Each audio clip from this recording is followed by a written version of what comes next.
त्यांनी मानायचं की नाही मानायचं हा त्यांचा व्यक्तिगत भाव आहे।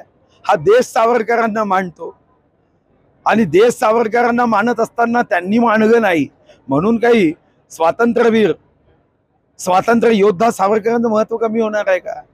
ते राजकारणासाठी तसं बोलतात, मताच्या तुष्टीकरणासाठी बोलतात।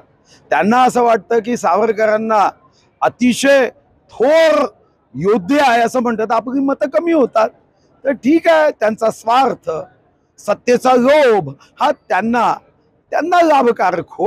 हा देश मात्र स्वातंत्र्यवीर सावरकरांचं ऋण हे कदापिही विसरू शकत नाही। एक मराठा लाख मराठाही म्हणायचं, एक ओबीसी लाख ओबीसी म्हणायचं, एक देशभक्त लाख देशभक्तही म्हणायचं।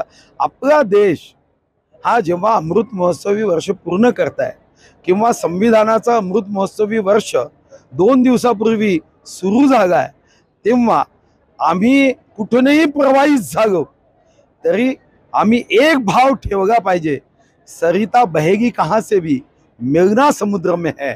हम कोई भी जात के हो मगर हम भारत माता के सपूत है। इस भारत के लिए जीना है और भारत के लिए मरना है। त्याच्याबद्दलही मला वाटतं की या भूमिका अनेकदा स्पष्ट झाल्या आहे।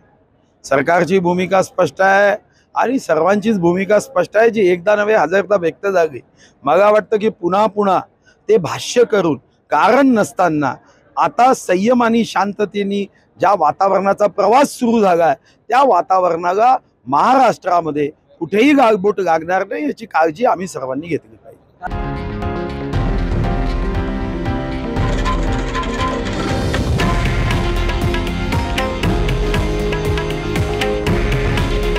हे आहे देशातील नंबर 1 न्यूज नेटवर्क आणि आपण पाहत आहात TV9 मराठी। काळजी तुमची, हित महाराष्ट्राचं।